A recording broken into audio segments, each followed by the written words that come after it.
Всем привет, друзья! Давайте посмотрим в этом видео результаты посева огурцов на рассаду. 3 дня назад я на своем канале показывал, как мы сеяли огурчики и рассказывал о хорошем способе, который позволяет получить быстрые и дружные всходы рассады огурцов. Итак, прошло 3 дня, но огурцы взошли вчера, через 3 дня после посева. Друзья, схожесть 96% и достаточно дружная.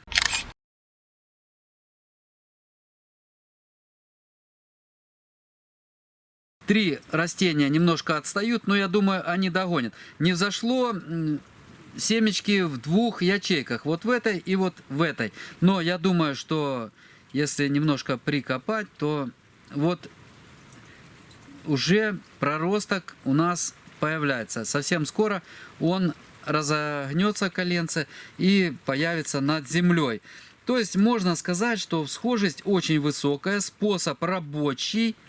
И мы с успехом вот его применяем в своей практике. Посевы мы проводим из года в год в кассеты. Друзья, это самый лучший способ выращивания рассады огурцов именно через посевную кассету. И теперь я хочу рассказать вкратце, что мы делаем сразу после появления всходов. Потому что вот посев — это важный этап, конечно же, это начало выращивания, но это самый легкий этап.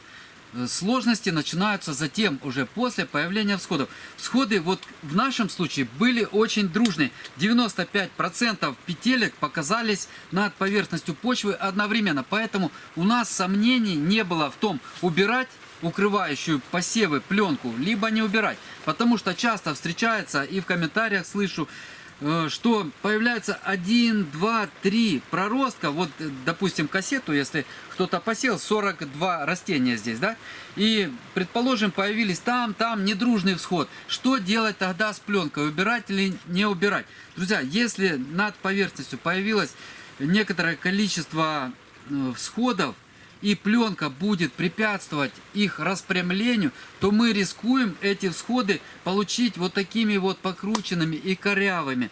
Поэтому я могу посоветовать, если вы выращиваете в кассеты и у вас так случалось уже, что всходы недружные, друзья, обычный вот типа такого ящичек, и в них помещайте кассету после посева. Вот так вот ставим кассету в ящик. И тогда уже стретч-пленочкой обматываем, чтобы не было такой ситуации, когда пленка лежит у вас на посевах. Убрать плохо для тех, которые не взошли. Оставить плохо для тех, которые уже проклюнулись. И вот эта дилемма, которая часто ставит в тупик многих огородников.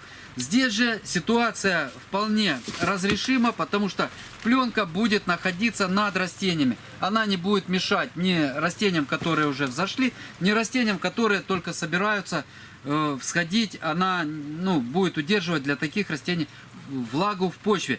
Потому что пересушивание почвы на довсходовом периоде выращивания – это главный враг плохой и недружной всхожести. Мы поддерживали температуру до всходов на уровне 25 градусов. Именно температура – это залог, будем так говорить, получения дружных всходов. Итак, появились всходы, мы сразу же убрали пленку и немножко снизили температуру. До скольки надо снижать температуру?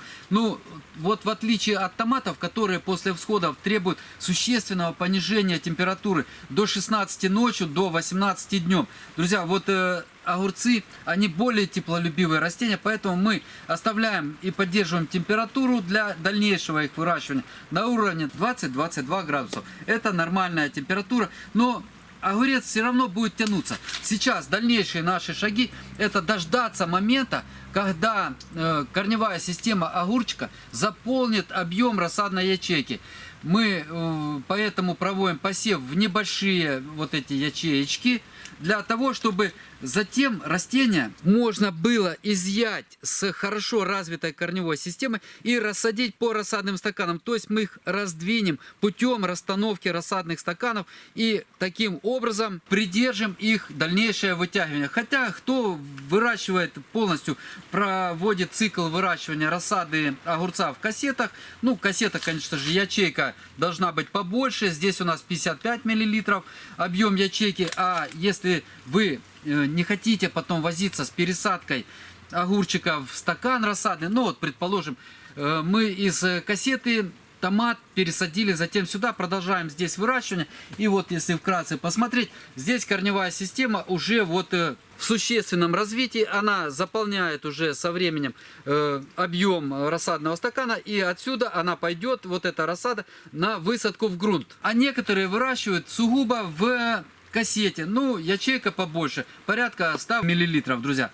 К сожалению, вытягивания не избежать в таком случае рассады, но мы убираем одну операцию, то есть мы облегчаем себе выращивание. И еще скажу, если мы после пересадки вот этой рассады в рассадные стаканы сможем поддержать ее в рассадных стаканах 25-30 дней до высадки, то в кассете, если вы будете продолжать выращивать, больше 15 дней вы свою рассаду не поддержите. То есть через 15 дней после посева вы должны будете такую рассаду из кассеты высадить в любом случае. Если не в стакан побольше, то как минимум в почву на постоянное место произрастания. Друзья, вот, собственно, все, что хотел рассказать о первоочередных действиях после получения всходов рассады огурцов. И, конечно же, продолжаем выращивать. Надеюсь, у вас огурцы, посеянные по способу, который я предложил в своем видео 3-дневной давности, тоже хорошо взошли и всходы вас порадовали. На этом видео закончу. Спасибо за внимание. Всего вам доброго. До свидания. До новых встреч.